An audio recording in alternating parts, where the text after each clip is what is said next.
Cette semaine sur AEN, les dirigeants de l'Église adventiste du 7e jour en Côte d'Ivoire organisent un sommet de la paix à la suite d'une récente attaque terroriste. Un hôpital adventiste en Haïti célèbre son 35e anniversaire et ouvre un service dernier cri. Et les dirigeants de l'Église de la dénomination de la région eurasienne participent à un sommet international pour parler de la prolifération du VIH et du sida. Ces histoires et d'autres dans un instant.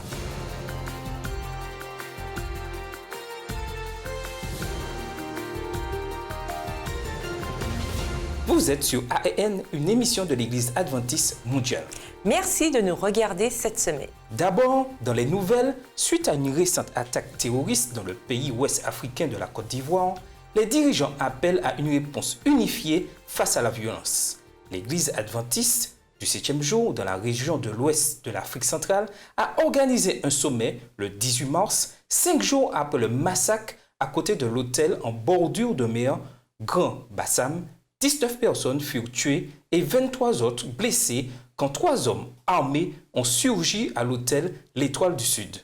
Les dirigeants adventistes ont invité des représentants de plusieurs communautés religieuses différentes au siège local de la ville d'Abidjan pour parler des méthodes que peuvent utiliser les résidents de la Côte d'Ivoire pour rejeter l'intolérance et la violence. En plus de souhaiter la bienvenue à des représentants de plusieurs groupes protestants différents, de même que des catholiques romains, des musulmans et des bouddhistes, Eli Wek Dido, président de l'Église adventiste en Afrique centrale de l'Ouest, a affirmé l'engagement de l'Église pour bâtir une culture de paix et de tolérance.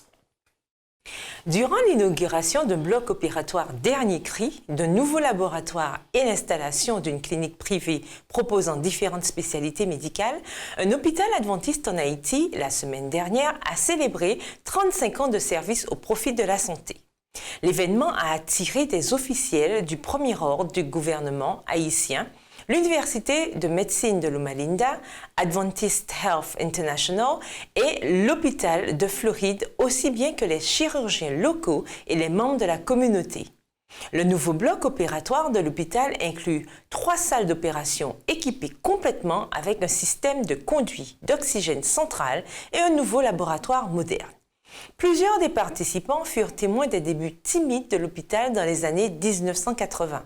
L'administrateur de l'hôpital, Édouard Martin, a dit, je cite, « Les 35 ans d'existence de l'hôpital d'Haïti n'ont pas été un sprint, mais un marathon. Et je suis ici pour vous dire que malgré toutes les épreuves, il est encore debout. » Durant la cérémonie, la première dame d'Haïti, Ginette Michaud-Privert, qui est aussi anesthésiste, s'est rappelée du temps qu'elle travaillait à l'hôpital en tant que médecin au service d'urgence.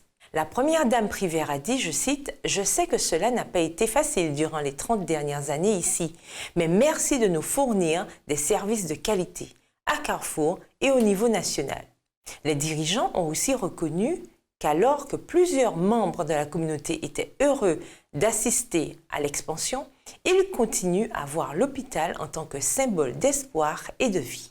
Le mois dernier, les dirigeants de l'Église adventiste de la division eurasiatique ont discuté des méthodes pour limiter la propagation du VIH et du sida durant la 5e conférence de lutte contre le sida de l'Europe de l'Est et de l'Asie centrale.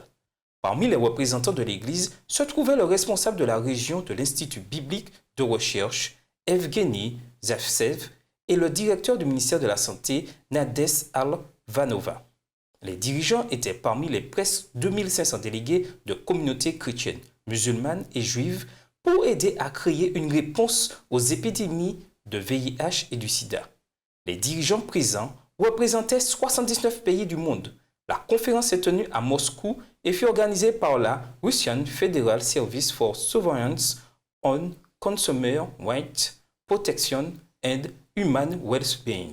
Comprenait le service fédéral russe pour la surveillance et la protection des droits des consommateurs et du bien-être humain, en plus du programme joint des Nations Unies de lutte contre le VIH et le sida. Avec l'objectif des Nations Unies d'éradiquer l'épidémie du sida d'ici 2030, les participants à la conférence se sont concentrés sur l'échange de savoir entre les scientifiques, les experts, les travailleurs communautaires et les professionnels de santé pour développer les meilleures pratiques et stratégies pour combattre le VIH et le sida. Grâce au fonds d'un institut renommé de recherche biomédicale aux États-Unis, des chercheurs de l'Université de Loma Linda ont eu des occasions de trouver des solutions pour améliorer les soins donnés à un bébé de 5 mois avant la naissance à 1 mois après sa naissance.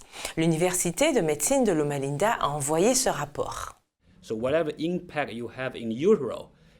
Donc, quel que soit l'impact que vous pouvez avoir en euro, peut non seulement avoir un impact sur les enfants, mais aussi sur les petits-enfants. Le 29 mars, une conférence de presse a été tenue à l'Université de médecine de Loma Linda pour annoncer l'attribution de fonds par l'institution Child Health and Human Development, comprenait l'institution pour la santé enfantine et le développement humain. Le montant total attribué au projet est de 6,3 millions de dollars répartis sur 5 ans de recherche. Cette énorme subvention, cette allocation de projet fournit vraiment un noyau, une base pour un groupe de scientifiques qui travaillent ensemble. Les découvertes des chercheurs indiquent que les maladies chroniques qui se développent plus tard dans la vie sont liées au développement du fœtus et de la vie. Durant les 5 prochaines années, cette subvention de projet permettra aux chercheurs de mieux comprendre les mécanismes moléculaires et épigénétiques par lesquels les restrictions d'oxygène de la gestation impactent sur la mère, le fœtus et le développement de l'enfant, de la santé et des maladies plus tard dans la vie. L'idée de cette subvention, nous parlons de la plasticité développementale. Une des choses qui est vraiment fascinante, c'est que par un moyen quelconque, la mère a une conversation avec le fœtus sur les conditions du monde que le fœtus s'apprête à intégrer. Est-ce un monde hypoxique, un monde chaud, un monde où il manque de la nourriture? Ce qui se passe. Donc toutes ces choses créent un environnement très difficile pour le développement du fœtus. Alors nous sommes tous en train de chercher de quelle manière différentes ces types de stress ont des effets négatifs. Maintenant, pas seulement des effets sur le fœtus, mais les conséquences sur ces fœtus quand ils deviennent adultes dans leur 30e et 40e année. Ces études au Centre de biologie périnatale à l'Université de médecine de Loma Linda ont continuellement été financées durant les 20 dernières années par l'Institut national de santé. Le financement pour les 5 prochaines années a créé un grand enthousiasme parmi toute l'équipe de chercheurs. Vous êtes enthousiastes, vous êtes heureux, c'est beaucoup de travail, c'est un effort collectif. Nous sommes vraiment enthousiasmés par notre travail et de l'impact potentiel qu'il pourrait avoir plus tard. La semaine dernière, nous avons montré un reportage sur l'aide apportée par l'Agence de développement et de l'aide humanitaire du Zimbabwe en réponse à la sécheresse sévère qui sévit dans la région du sud du continent africain, qui a laissé des millions de personnes en insécurité alimentaire. Selon ADRA, on estime que 40 millions de personnes vivant dans les zones rurales et 9 millions de citadins pauvres qui habitent les régions affectées par la sécheresse seraient exposés et on estime que 14 millions de personnes de la région sont déjà en insécurité alimentaire. Différents offices d'ADRA à travers la région du sud de l'Afrique se sont associés avec de nombreuses organisations pour fournir de la nourriture aux familles vulnérables. À Madagascar, les ouvriers d'ADRA ont travaillé avec le United States Agency for International Development, comprenait l'Agence américaine de développement international, pour redistribuer plus de 350 tonnes métriques ou 383 tonnes courtes de nourriture d'urgence à 13 communes à travers la partie affectée du pays. Avec l'assistance du World Food Programme, comprenait le Programme d'alimentation mondiale, ADRA Malawi procure de l'aide à plus de 3000 foyers dans les 2 cités du sud dans le Malawi. Avec l'aide du gouvernement zambien, à travers la National Disasters Management and Mitigation Unit, comprenait l'unité pour l'atténuation et la gestion de catastrophes nationales, ADRA Zambie a distribué 234 tonnes métriques ou 258 tonnes courtes de maïs à 4680 foyers. ADRA Swaziland est en pourparlers avec l'Agence de gestion de catastrophes nationales pour la distribution de la nourriture achetée par le gouvernement à approximativement 18 000 foyers dans 2 régions du Swaziland. En Somalie, l'office local ADRA a mis en place un programme d'aide qui inclut de fournir des camions d'eau d'urgence dans le pays de l'État de Puntland d'ici le mois de mai. Et en Éthiopie, ADRA a attribué des fonds pour débuter l'aide en fournissant de l'eau, des installations sanitaires et hygiéniques dans la région de Kelafo. L'agence travaille aussi avec le réseau mondial d'ADRA pour étendre l'aide dans le pays.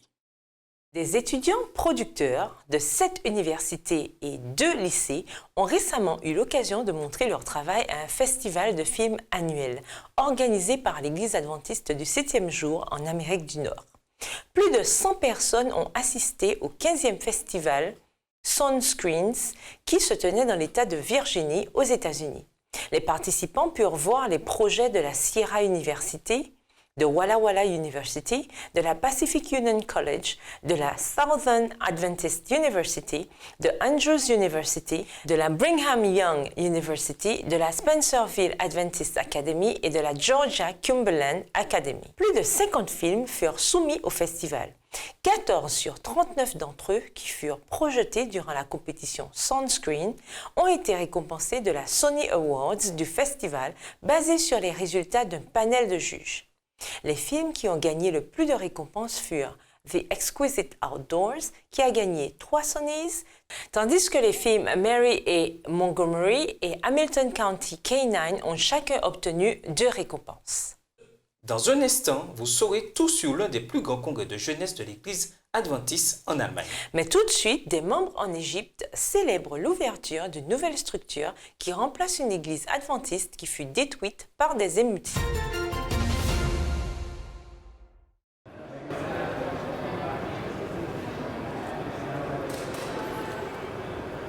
May I work in with you, young Puis-je fella? m'entraîner avec vous, jeune homme? Oui, allez-y.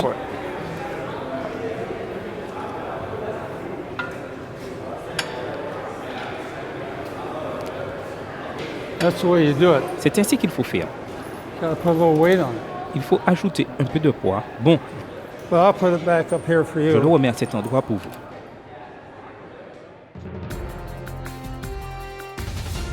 Nous voilà de retour. Et maintenant, nous avons plus d'informations de notre communauté mondiale.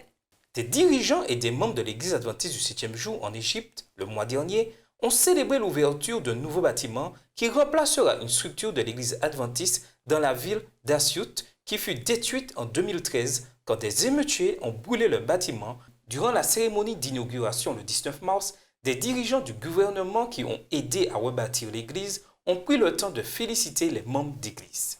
Aussi, durant la cérémonie, un représentant d'Al-Azhar, un institut islamique légal respecté, a donné un discours soulignant l'importance de l'unité entre les chrétiens et les musulmans en Égypte. Le 14 août 2013, les membres de l'église locale furent choqués lorsqu'un groupe de personnes a fait irruption à l'église d'Asyut et a essayé de tuer le pasteur et sa femme.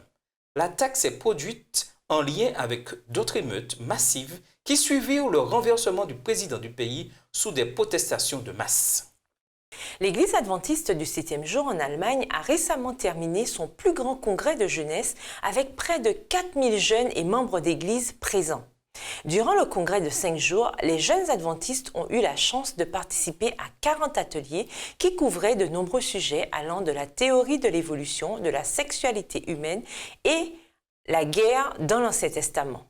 Le congrès se tenait dans la ville d'Offenburg et fut organisé par des dirigeants locaux de l'église adventiste de Baden-Württemberg. Les participants ont aussi eu la chance d'entendre les présentations d'orateurs adventistes célèbres tels que David Ashrick et Ty Gibson.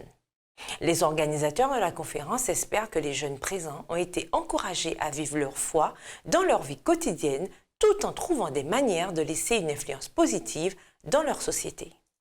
Le mois dernier, nous vous avons montré le reportage d'un groupe d'élèves du séminaire de théologie de l'Université Andrews aux États-Unis, dans l'État du Michigan, qui se préparait à visiter Cuba pour y mener une campagne d'évangélisation. Eh bien, il y a 2 semaines, les étudiants sont revenus de leur 4e voyage missionnaire consécutif dans ce pays des Caraïbes. Suite à leur campagne, plus de 250 personnes ont été baptisées à Santiago de Cuba, qui est la 2e plus grande ville du pays. L'Université Andrews a envoyé ce rapport. March 2016 was a historical month for Cuba and its people. Mars 2016 fut un mois historique pour Cuba et ses habitants. Ce n'était pas seulement une période particulière pour la politique et les relations internationales, mais aussi parce qu'au même endroit où les frères Castro ont commencé leur révolution communiste, une nouvelle révolution d'espoir a commencé. Connue comme étant la terre du soleil levant, Santiago de Cuba, la 2e plus grande ville du pays, a accueilli un groupe de 31 élèves et professeurs de l'université Andrews pendant 10 jours qui sont venus travailler avec les membres locaux dans le cadre d'une campagne évangélique. Je m'attendais à ce que ce soit pareil que les autres communautés hispaniques que j'ai visitées. Mais la plus grande chose est que le cœur des gens est ouvert pour entendre l'Évangile. Ce fut une grande bénédiction pour moi d'être ici. Venir dans un tel endroit vous apprend l'humilité, où ils ont si peu, et de voir à quel point ils sont heureux, satisfaits, et juste à quel point ils sont actifs en travaillant pour Dieu. Dwayne Nelson a prêché à plus de 2000 personnes dans le plus grand auditorium de Santiago. Hermanos y hermanas, I want you to notice, please, we are now... Frères et sœurs, je veux que vous remarquiez, nous sommes maintenant, Cuba est en train de s'ouvrir et nous avons eu accès à la ville. Nous avons marché partout dans la ville. Les gens nous invitent chez eux. Mais c'est une expérience d'humilité parce qu'ils sont si profondément passionnés pour partager l'évangile de Christ et qu'ils nous aient invités. Quand 12 viennent et se rencontrer ici, ça a été une merveilleuse expérience. Le groupe de missionnaires a aussi eu l'opportunité de prêcher, de vivre avec et d'apprendre des habitants du pays durant ce projet. Les gens habitant autour des églises ont vu, appris et compris en quoi consiste l'Évangile. Toutes nos églises étaient remplies de monde chaque soir. Notre communauté les a accueillis les bras ouverts. Han estado llenas todo el tiempo. La comunidad los ha recibido con mucha alegría. Y yo los veo tan Ils sont tous si sociables, amicaux. Ils ressemblent à Jésus-Christ. Cette initiative s'est terminée par le baptême de plus de 277 personnes le dernier sabbat du voyage. Mais le réel impact de ce programme sera connu seulement au ciel. Quand je pense à tous ces enfants, je crois que je vais pleurer. Et de penser que je quitte Cuba bientôt et qu'ils vont rester ici. Alors que je les ai visités et vu leurs conditions de vie, j'aurais voulu qu'ils aient un endroit pour vivre dans de meilleures conditions. Mais je vois que malgré ces conditions, ils sont heureux. C'est pour cela que mon plus grand souhait, ce qui me rendrait vraiment heureuse, serait de les revoir de nouveau au ciel. Les préparatifs pour les prochaines conférences bibliques sont en cours. La prochaine ville qui recevra la délégation de l'université Andrews sera la ville de Holguín. Nous attendrons les bras ouverts parce que l'Évangile doit être prêché, même plus, et vous faites partie de ce grand ministère et c'est à cela que Dieu nous a appelés. Dieu utilise cet outil pour faire son royaume à Cuba, même plus rapidement. Andrews, que Dieu vous bénisse et vous garde et fasse que vos efforts évangéliques aient encore plus de succès. Donc, j'ai l'espoir que les meilleurs jours pour l'Église à Cuba sont à venir.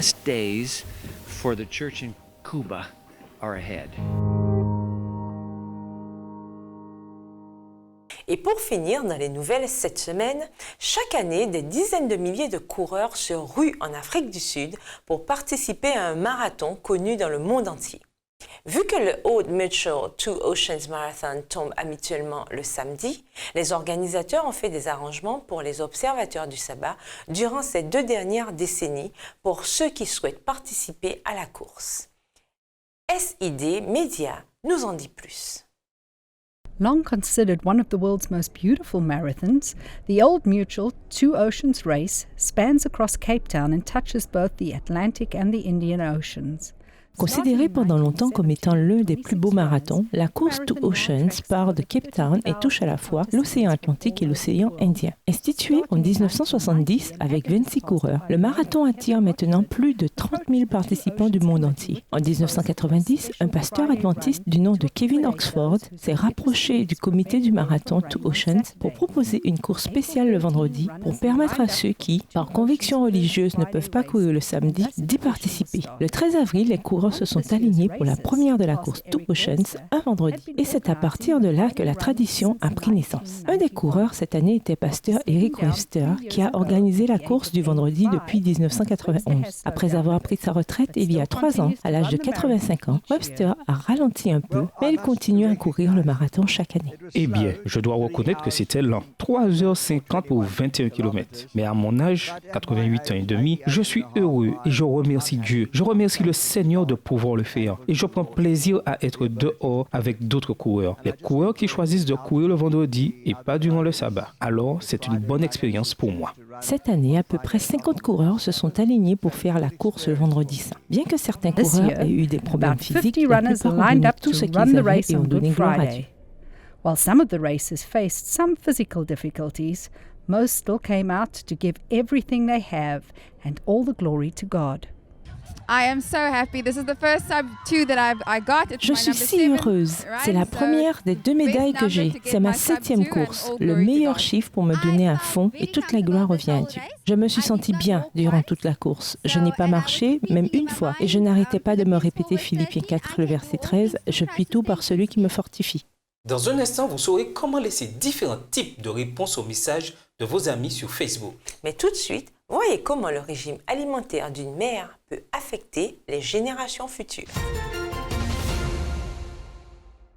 La mort inattendue de mon frère m'a choqué et a changé ma vie. Un ami à moi m'a dit « Pourquoi ne ferais-tu pas un triathlon ?» Alors j'ai fait de la natation, du cyclisme et de la course jusqu'à ce que je découvre que la vie est plus que la force humaine. Je cours parce que ma santé est importante. Je crois parce que ma foi est importante. Je m'appelle Ed et je suis un chrétien. Je suis un homme de fer et j'ai découvert que ma vie est importante.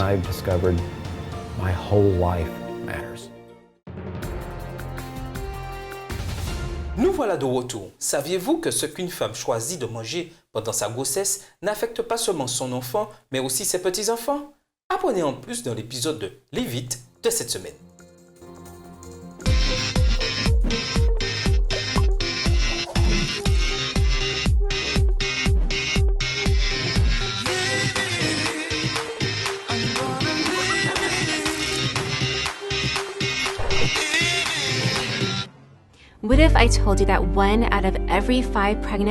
Et si je vous disais qu'une femme enceinte sur 5 aux États-Unis va se coucher affamée? Maintenant, et si je vous disais que parce qu'elles allaient au lit affamées, leurs bébés sont maintenant sujets à une maladie chronique en tant qu'adultes, et pas seulement eux, mais leurs petits-enfants aussi. Cette triste réalité est un grand problème. De notre côté, une femme enceinte sur 3 est en surpoids. Cela a encore le même effet négatif. Leurs enfants et leurs petits-enfants auront de fortes chances d'avoir une maladie chronique. Dr Lawrence D. Longo de l'Université de Loma Linda est un des spécialistes les plus respectés dans la physiologie développementale. Ces recherches sur la santé maternelle ont été financées par les Instituts nationaux de santé les 50 dernières années. Aujourd'hui, nous savons tous que fumer pendant la grossesse a un effet négatif sur un enfant. Eh bien, nous pouvons remercier Dr Longo pour cela. Il a concentré ses recherches les plus récentes sur la nutrition chez les femmes enceintes. C'est une très triste réalité de se demander comment quelque chose qui s'est passé durant une grossesse peut impacter plusieurs générations. On trouve un tas de maladies liées au système cardiovasculaire, de l'hypertension, des crises cardiaques, des attaques et liées à des aspects du métabolisme, le diabète de type 2 et maintenant toute la panoplie des désordres neuropsychiatriques qui font leur apparition. Dr Longo et son équipe de chercheurs ont étudié comment la privation de protéines durant la gestation aura des effets sur la santé de quelqu'un. Je pense qu'en tant que société, nous devrions accorder plus d'attention à la grossesse et au développement de la vie à ses débuts. Maintenant, ce que peuvent être les conséquences lorsque nos enfants deviennent des adultes, nous ne mettrons jamais assez l'accent sur les conseils qui concernent la santé. Ayez un régime alimentaire équilibré avec suffisamment de protéines et de nutriments. Prenez une vitamine prénatale chaque jour avec de l'acide folique et du DHA. Et si vous êtes en surpoids, essayez autant que vous le pouvez d'avoir un poids santé d'ici votre accouchement. Pour reprendre une des citations de mon ami des Instituts nationaux de santé, chaque utérus est un centre pour l'excellence durant la grossesse. Voilà l'astuce du jour sur comment vivre en meilleure santé plus longtemps.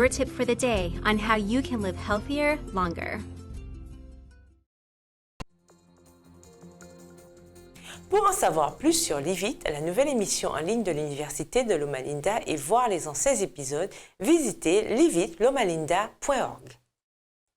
Dans le rapport des médias sociaux cette semaine, Angela Tape nous dit comment vous pouvez répondre aux messages de Facebook avec des émotions variées, y compris l'amour, l'admiration et le rire.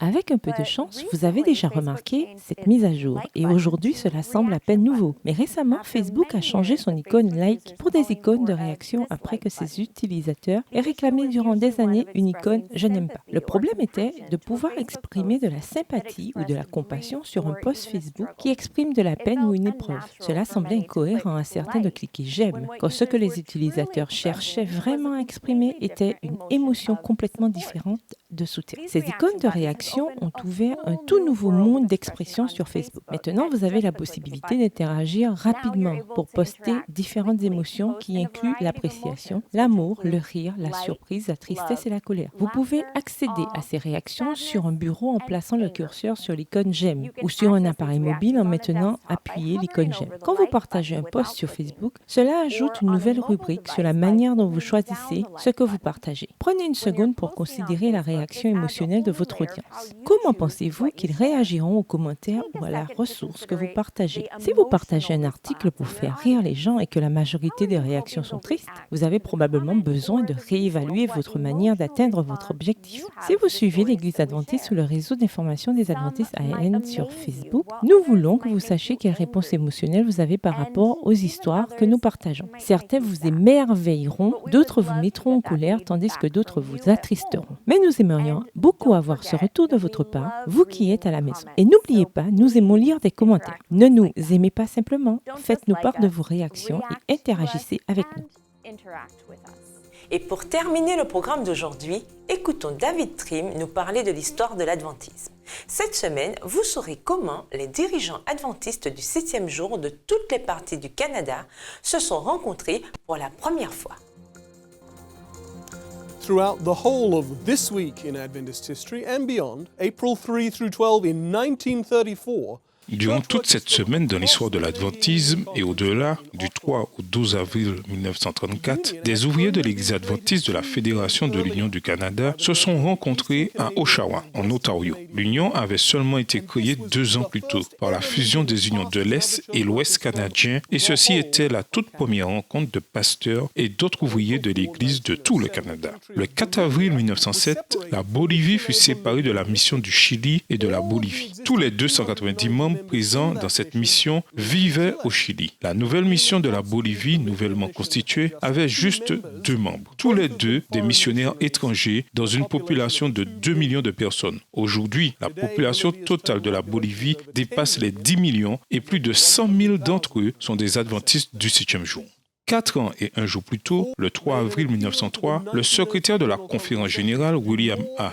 Spicer, a fait un appel à la session de la Conférence générale de 1903 afin de faire plus en Chine, où le premier pasteur adventiste, John Anderson, venait d'arriver l'année précédente. Spicer a partagé l'idée d'Anderson que chaque fédération en Amérique puisse envoyer un de ses ouvriers pour pénétrer ce vaste territoire. Spicer a ajouté « Cela pourrait sembler être trop et ne pas être une proposition pratique, mais assurément, cela ne serait pas trop. » Ces 50 dernières années, nous avons entendu parler des malheurs et des peines de la Chine. Mais durant ces 50 années, nous n'avons jamais parlé à la Chine, qui souffre du glorieux message du salut que Dieu nous a donné. Aujourd'hui, cette Église grandit dans la République populaire de Chine, mais c'est plus de milliards de personnes qui constituent encore un défi significatif dans l'œuvre de l'Église adventiste du 7e jour pour atteindre le monde. C'était cette semaine dans l'histoire de l'adventisme.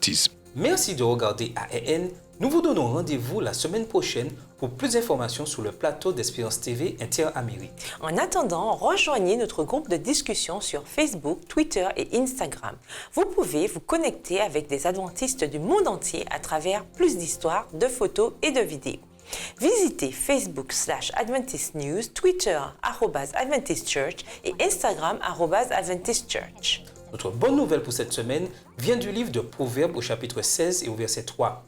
Le passage déclare « Recommande à l'Éternel tes œuvres et tes projets réussiront. » C'était notre programme de la semaine. Et rappelez-vous, vous pouvez toujours aller sur le site news.adventist.org pour plus d'informations et de vidéos. En attendant notre prochaine édition, que Dieu vous bénisse. À bientôt!